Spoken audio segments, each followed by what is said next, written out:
నా పేరు doctor CL Venkatrao. నా సెల్ నంబరు, వాట్సాప్ నంబరు 9848055806. నా సెల్ నంబరు, వాట్సాప్ నంబరు 9848055806. ఈ మధ్యకాలంలో వివాహమైన నూతన దంపతులకు సుమారు 10% మందికి పిల్లలు పుట్టటంలా. ఈ 10%లో ఒక 5% సమస్యలు పురుషులలో ఉంటే మరో 5% స్త్రీలలో ఉంటున్నాయి. దీనికి ఎవరిని నిందించవలసిన అవసరం లేదు. దీనికి కొన్ని పర్యావరణ కారణాలు కూడా ఉన్నాయి. పర్యావరణ కాలుష్యము, మనం తీసుకునే ఆహార పదార్థాల్లో కల్తీలు, పంటలు పండించేటప్పుడు రసాయన ఎరువుల వినియోగం, పంటలపై కూరగాయలు, పండ్లు, వాటిపై హానికరమైన పురుగు మందుల వినియోగం వెరసి ఈ కారణాలన్నిటి వల్ల ఒక పక్క క్యాన్సర్లు అయితే మరో పక్క నూతన దంపతులకు పిల్లలు పుట్టడం లేదు. సుమారుగా 24 నెలలు 2 సంవత్సరాల లోపల పిల్లలు పుడతారు. భార్యాభర్తలు ఇద్దరు కలిసి కాపురం చేస్తే 2 సంవత్సరాల లోపల పిల్లలు పుడతారు. 2 సంవత్సరాల వరకు డాక్టర్ల దగ్గరకు వెళ్ళవలసిన అవసరం లేదు. ఆందోళన చెందవద్దు. అయితే చాలామందికి భార్యాభర్తలు ఎప్పుడు కలిస్తే పిల్లలు పుడతారనే అవగాహన లేని కారణం వల్ల పిల్లలు పుట్టరు. చాలామంది 14వ రోజు అంటే క్యాలెండర్లో 14వ రోజు చూస్తారు. అది కాదు, అది తప్పు. 14వ రోజు అని డాక్టర్లు మాట్లాడుతుంటే, గైనకాలజిస్టులు మాట్లాడుతుంటే క్యాలెండర్లో 14 చూస్తాడు. క్యాలెండర్లో 14 కాదు. ఈ రోజుల లెక్క అనేది పీరియడ్స్, ఈ నెలసరి వచ్చిన మొదటి రోజుని 1గా పరిగణించాలి. క్యాలెండర్ చూడొద్దు. దాన్ని మొదటి రోజు రక్తస్రావం జరిగిన రోజు 1గా పరిగణించండి. ఏ రోజుల్లో కలిస్తే పిల్లలు పుడతారంటే 11వ రోజు, 12వ రోజు, 13వ రోజు. అన్నిటికంటే శ్రేష్టమైన రోజు 14, 15, 16, 17. ఈ 7 రోజులు. ఈ 7 రోజులు కలిస్తే భార్యాభర్తలిద్దరూ రతిక్రీడలో పాల్గొంటే పిల్లలు తప్పకుండా పుడతారు. అత్యంత కీలకమైన రోజులు 13, 14, 15. 14వ రోజు 2 సార్లు కలిసినా కూడా మంచిదే. రాత్రి ఒకసారి, తెల్లవారుజామున ఒకసారి, 2 సార్లు కలిస్తే ఇంకా మంచిది. ఇలా కలుస్తూ 11 నుంచి 17 వరకు ప్రతి నెల కలుస్తూ 2 ఏళ్ల లోపల సాధారణంగా సమస్యలు లేకపోతే పిల్లలు పుడతారు. పిల్లలు పుట్టలేదు అంటే ఈ రోజున ప్రైవేట్ హాస్పిటల్లో వైద్యానికి వెళ్ళిపోతే పరిస్థితి ఏంటంటే అప్పుల పాలైపోవటం, పొలాలు, స్థలాలు, ఇళ్ళు, అపార్ట్మెంట్ అన్నీ అమ్ముకోవాల్సిన పరిస్థితి. సంతాన సాఫల్య కేంద్రాలు, కార్పొరేట్ హాస్పిటల్కి వెళ్తే సామాన్యులు, జనసామాన్యులు, పేద వర్గాలు, అల్పాదాయ వర్గాలు, దిగువ మధ్యతరగతి వాళ్ళు ఆ ఫీజులు, ఆ ఖర్చులు చెల్లించే పరిస్థితి లేదు. అటువంటి తరుణంలో సికింద్రాబాదు గాంధీ ప్రభుత్వ హాస్పిటల్లో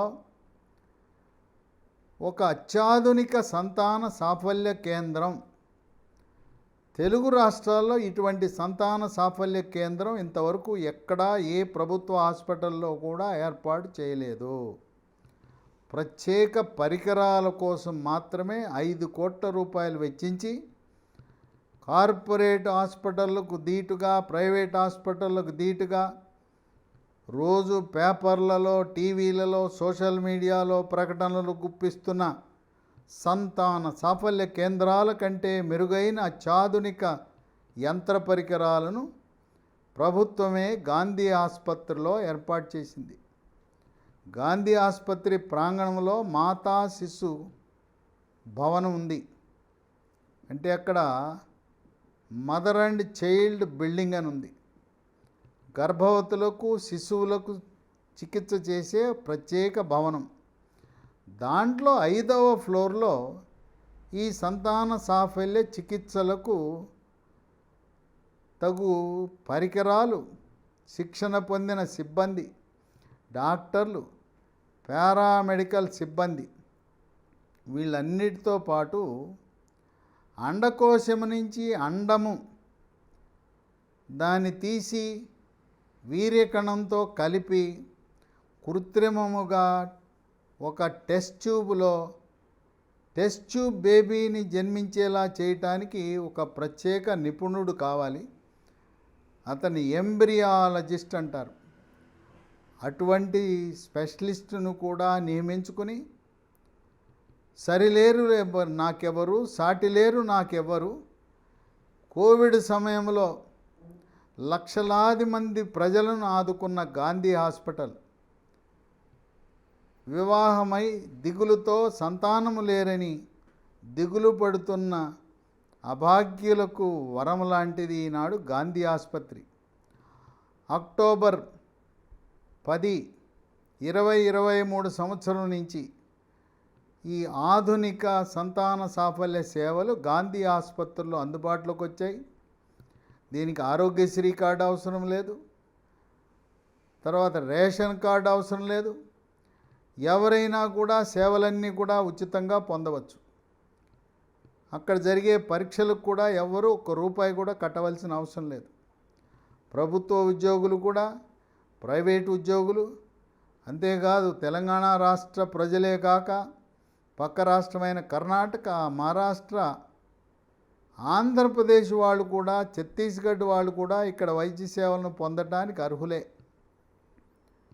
అయితే ఈ గాంధీ హాస్పిటల్కి ఉదయం 9 గంటలకు వెళ్ళాలి.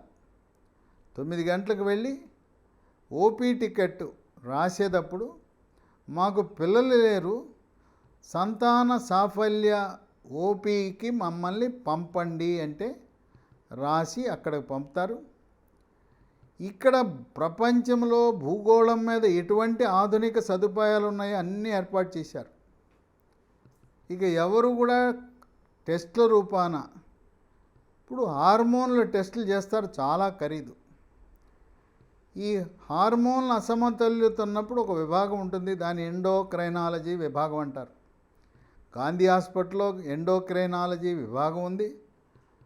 ఆ ఎండోక్రైనాలజీ సూపర్ స్పెషలిస్ట్ని బయట కలవాలంటే ₹1000 ఫీజు తీసుకుంటారు. ఇక్కడ ఉచితం. అన్ని హార్మోన్లు కూడా ఉచితంగా చేస్తారు. ఇక షుగర్ గురించి కొంతమంది వివాహం కాని యువతీ యువకులకు, తల్లిదండ్రులకి ఒక అపోహ ఉన్నది. కొంతమందికి పుట్టుకతోనే షుగర్ వస్తుంది, చిన్న వయసులో వస్తుంది. వాళ్ళు ఇన్సులిన్ తీసుకుంటూ ఉంటారు. ఇన్సులిన్ తీసుకుంటున్న వధువు కానీ, వరుడు కానీ, ఆడపిల్ల కానీ, మగపిల్లవాడు కానీ పిల్లలు పుట్టడానికి ఎటువంటి అభ్యంతరం ఉండదు. కనుక ఈ చిన్న వయసులోనే అమ్మాయికి షుగర్ ఉంది, ఆ కారణం వల్ల మాత్రం మీరు తిరస్కరించద్దు. అట్లాగే అబ్బాయికి చిన్న వయసులోనే షుగర్ ఉన్నా, షుగర్కి ఇన్సులిన్ వాడుతున్నా కూడా మీరు వివాహానికి ఎటువంటి అభ్యంతరం పెట్టద్దు.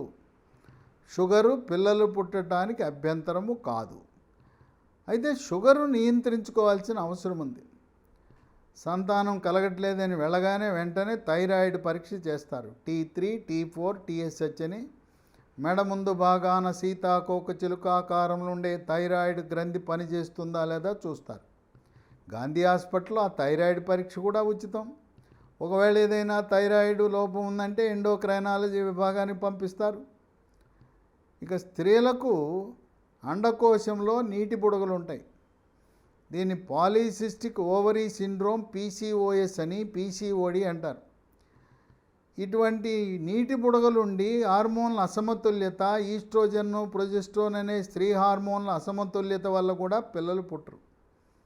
వారికి కూడా ఎండోక్రైనాలజీ సూపర్ స్పెషలిస్ట్ సేవలు ఉచితంగా అందిస్తారు. కావలసిన పొట్టకి అల్ట్రాసౌండ్ స్కానింగ్ పరీక్ష ఉచితం. అండకోశం నుంచి అండము విడుదలవుతుందా లేదా అని చేసే ఒక ప్రత్యేక అల్ట్రాసౌండ్ పరికరం ద్వారా ఫాలిక్యులార్ స్టడీ అని చేస్తారు. అది కూడా ఉచితంగానే ఇక్కడ చేయటం జరుగుతుంది. తర్వాత గర్భకోశం పక్కన ఇరుపక్కల 2 గొట్టాలు ఉంటాయి. ఆ గొట్టాలను వైద్య పరిభాషలో ఫెలోపియన్ ట్యూబ్ అంటారు. కొంతమందికి తెల్లబట్ట తరచుగా అవటం వల్ల కానీ టీబీ వల్ల కానీ ఈ ట్యూబులు మూసుకుపోయి ఉంటాయి. కొంతమందికి పుట్టుకతోనే మూసుకుపోయి ఉంటాయి. లేదు అండకోశము చుట్టూ చీము చేరటం వల్ల కూడా ఈ ట్యూబులు మూసుకుపోవచ్చు. ట్యూబులు బాగానే ఉన్నాయా, తెరుచుకుని ఉన్నాయా, మూసుకుపోయాయా తెలుసుకోవడానికి హెచ్ఎస్జి హిస్టెరో సాల్పింగోగ్రామ్ అనే ఒక ప్రత్యేక ఎక్స్రే తీస్తారు. అది కూడా గాంధీ హాస్పిటల్లో ఉచితంగా చేస్తారు. ఈ హెచ్ఎస్జి అనే పరీక్ష చేసినప్పుడే అక్కడుండే ఇంటర్వెన్షనల్ రేడియాలజిస్టులు యోని ద్వారా గర్భాశయ ముఖద్వారము ద్వారా ఒక సన్నటి తీగను పంపించి ఆ ట్యూబ్ లోపల ఉండే బ్లాకును కూడా తొలగించే అవకాశం ఉన్నది. దాన్ని ఎఫ్టీసి అంటారు, ఫెలోపియన్ ట్యూబ్ క్యాన్యులేషన్ అంటారు. గతంలో ట్యూబులు బ్లాక్ అయిపోతే రకరకాల శస్త్రచికిత్సలు, లాప్రోస్కోపీ అవి ఇవి చేసేవారు. ఇప్పుడు ఈ హిస్టెరోసాల్పింగోగ్రామ్ అనే పరీక్ష చేసి ట్యూబులు మూసుకుపోయినని తెలవగానే ఆ పరీక్షలో భాగంగానే ఇంటర్వెన్షనల్ రేడియాలజిస్టులు ట్యూబుల బ్లాకులను తొలగించి మీకు పిల్లలు కలిగేలా చేసే సదుపాయము కూడా గాంధీ ఆసుపత్రిలో ఉన్నది. మగవారికి వృషణాలు, గోలికాయల చుట్టూ కొన్ని సందర్భాల్లో సిరలు ఉబ్బుతాయి. ఆ సిరలు ఉబ్బటం అనేది కొన్ని సందర్భాల్లో ఫైలేరియా వల్ల రావచ్చు, దోమపోటు వల్ల ఫైలేరియా వల్ల రావచ్చు. ఆ సిరలు ఉబ్బటాన్ని వైద్య పరిభాషలో వారికోసీల్ అంటారు. ఈ వారికోసీల్లో గ్రేడ్ 1 అని, 2 అని, 3 అని, 4 అంటారు. ఈ వారికోసీల్ ఉన్నవారికి వీర్యకణాల సంఖ్య ఉత్పత్తి తగ్గుతుంది. వీర్యకణాల సంఖ్య తక్కువ ఉన్నప్పుడు పిల్లలు పుట్టరు. వారికోసీల్కి తగు శస్త్రచికిత్స చేయటం ద్వారా, చిన్న ఆపరేషన్ చేయటం ద్వారా మళ్ళీ వీర్యకణాల సంఖ్య యథాతథంగా పెరిగిపోతాయి. ఈ వారికోసీల్ ఆపరేషను జనరల్ సర్జరీ విభాగం వాళ్ళు చేయొచ్చు, యూరాలజీ విభాగం వాళ్ళు చేయొచ్చు. అన్ని సదుపాయాలు కూడా గాంధీ ఆసుపత్రిలో ఉన్నాయి. కనుక పురుషుడికి వారికోసీలు ఉన్నప్పుడు దాన్ని చికిత్స చేయొచ్చు. ఈ గోళీ వృషణం చుట్టూ నీరు చేరుతుంది. ఆ నీరు చేరటాన్ని వైద్య పరిభాషలో హైడ్రోసీలు బుడ్డ అంటారు.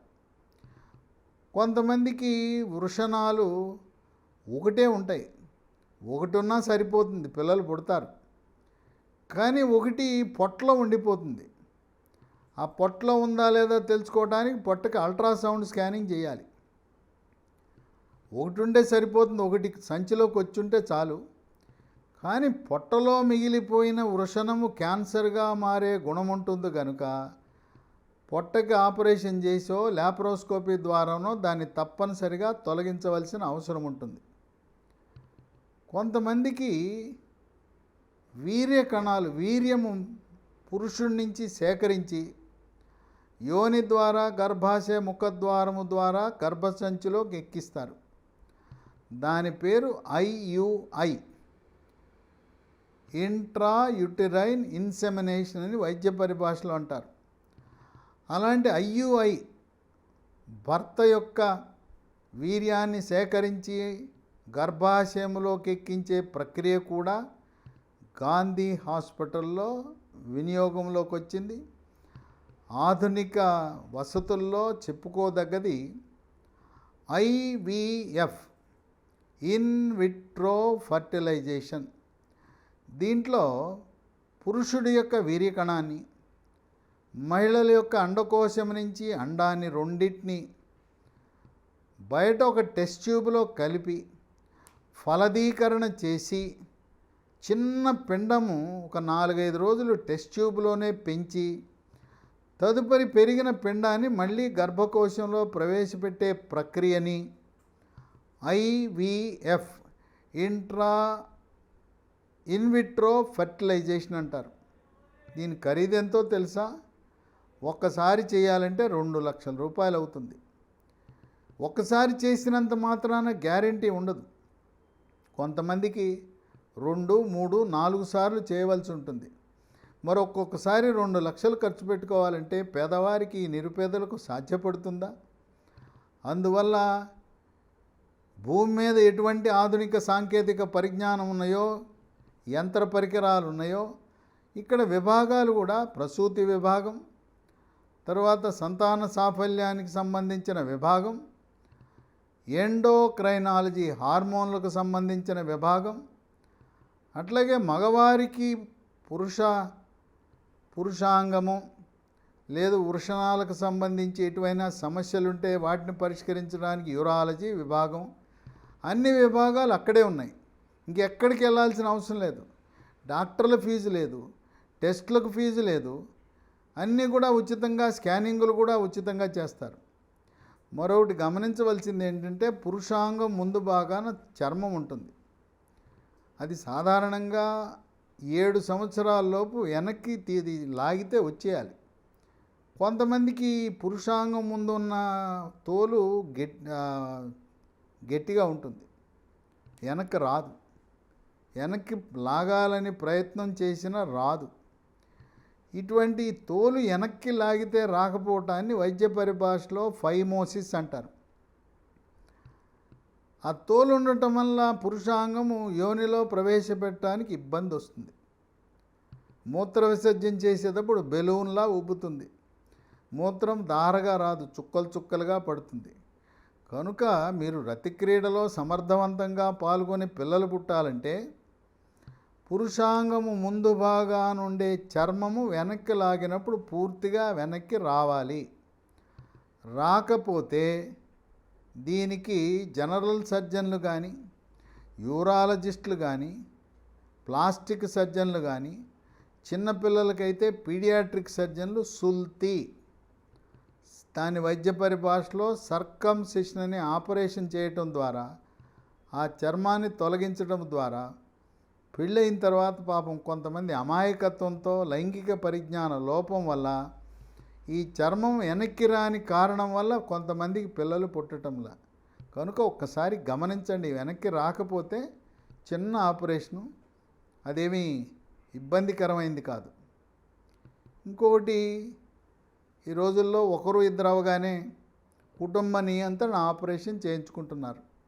మగవారికైతే వ్యాసెక్టమీ ఆపరేషన్, స్త్రీలకైతే ట్యూబెక్టమీ ఆపరేషన్. 1-2 ఆపరేషన్ చేయించుకున్న తర్వాత ఏదైనా కారణం వల్ల ప్రమాదవశాత్తు కానీ లేదేదైనా కోవిడ్ లాంటి వ్యాధులు వచ్చి పిల్లలు మరణించినప్పుడు మళ్ళీ పిల్లలు కావాలంటే గాంధీ హాస్పిటల్లో మీకు పరిష్కార మార్గం ఉన్నది. ట్యూబెక్టమీ చేసుకున్న మహిళలు ప్లాస్టిక్ సర్జరీ విభాగం, అది కూడా గాంధీ హాస్పిటల్లో ఉంది, అక్కడికి వెళ్తే మైక్రో సర్జరీ ద్వారా మళ్ళీ ఆ ట్యూబెక్టమీ చేసిన ఆపరేషన్ని తిరిగి మళ్ళీ ట్యూబులను కలపటం ద్వారా పిల్లలు పుట్టే అవకాశం ఉంది. అలాగే వ్యాసెక్టమీ ఆపరేషన్ చేయించుకుంటే మైక్రో సర్జరీ చేయటం ద్వారా మళ్ళీ వ్యాసని కలపటం ద్వారా పిల్లలు పుట్టే అవకాశం ఉన్నది. కనుక కుటుంబ నియంత్రణ ఆపరేషన్ చేసిన తర్వాత ఎవరికైనా కూడా పిల్లలు మరణించినప్పుడు గాంధీ హాస్పిటల్కి వెళ్ళి మీకు పిల్లలు కావాలంటే ఉచితముగా దీన్ని ట్యూబ్ను కలపడాన్ని ట్యూబ్ రీకెనలైజేషన్ అని అంటారు. ఈ వ్యాసెక్టమీ అయిన తర్వాత వ్యాసును కలపడాన్ని వ్యాస్ రీకెనలైజేషన్ అంటారు.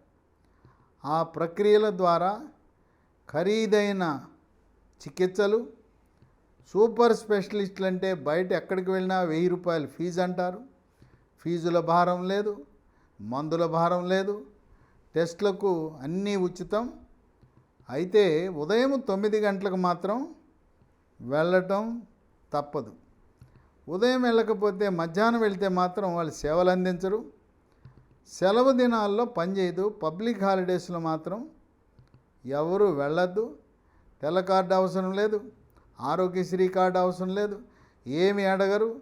మీ ఆర్థిక స్థితిగతులు ఎక్కడైనా మీరు భారతీయ పౌరుడై ఉంటే ఏ రాష్ట్రానికి చెందిన వారైనా కూడా గాంధీ హాస్పిటల్లో అందుబాటులో ఉన్న అత్యాధునిక సంతాన సాఫల్య వసతులు అనేది ఇది మీకు ఇచ్చిన దేవుడిచ్చిన వరంగా భావిస్తూ, ఏ సమస్య ఉన్నా నాటు వైద్యుల యొక్క మాటలు వినకుండా, మోసపూరితమైన మాటలు వినకుండా ఎంతో ఖర్చుతో కూడుకున్న అత్యాధునిక వసతులు పొందటానికి గాంధీ హాస్పిటల్కి వెళ్ళండి. మీకేమైనా అనుమానాలుంటే నాకు ఫోన్ చేసి లేదా వాట్సాప్ ద్వారా నన్ను సంప్రదించండి.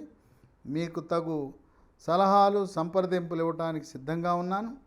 డాక్టర్ సిఎల్ వెంకట్రావు, 9848055806 నా సెల్ నంబరు, వాట్సాప్ నంబరు 9848555806. మరొక గమనిక, ఈ గాంధీ హాస్పిటల్లో సేవలు పూర్తిగా ఉచితము. ఎక్కడా ఎవరికి ఏ రకమైన రుసుము చెల్లించవలసిన అవసరం లేదు. డాక్టర్లకు కానీ టెస్టులు చేసే సిబ్బందికి కానీ ఎక్కడా కూడా ఎవ్వరూ ₹1 కూడా చెల్లించవలసిన అవసరము లేదని గమనించండి.